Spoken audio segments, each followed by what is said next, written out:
Hi, I'm Mackenzie Wilson, and I am at Oregon Spirt Distillers with Brad Irwin. Thanks for being with us. I'm glad I'm here, Mackenzie. We are making cocktails today. What are we going to make? Let's make a Dutch 75. Okay, what all goes in that?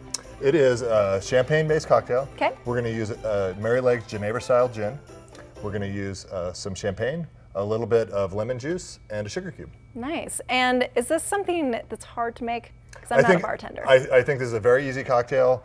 One of the things that I really love about champagne as an ingredient is it's easy to make a fantastic cocktail that feels like a celebration. Feels a little fancy too, like you're at a restaurant versus just sitting in front of your TV. Absolutely. And we should say, New Year's Eve, lots of parties coming up. This seems like the perfect one to make at home and impress your friends. It's a great choice. Okay, so what do we start with? Let's start with the sugar cube, and we're gonna just put it in our champagne flute. And do you have to use a sugar cube, or can you just use regular sugar like at home? A spoonful of sugar is fine, or a lot of people will use simple syrup as well. Okay.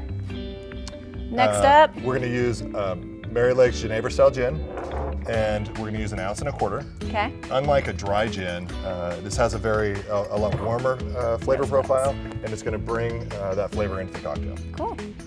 Next, we're going to use a little bit of lemon juice. This is just freshly squeezed lemon juice. Okay. And we're going to use a 1/2 ounce. I'm trying to watch how you're pouring because this seems like it should be easy. It's hard to make look good though.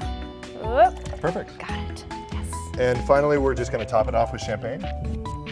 And does it matter what kind of champagne you're using? Like, can I just go buy whatever I want for this, especially if I'm making it for a lot of people? Certainly, if you're making a champagne cocktail, you don't have to spend a lot of money on champagne. We're going to use a spumante because it's got a little bit of sugar in it, and that does come across. But if you're going to buy a $40 bottle of champagne, maybe save that for just champagne, and you can use a less expensive. Yeah, if I'm buying a $40 bottle of champagne, I'm just going to be drinking that solo.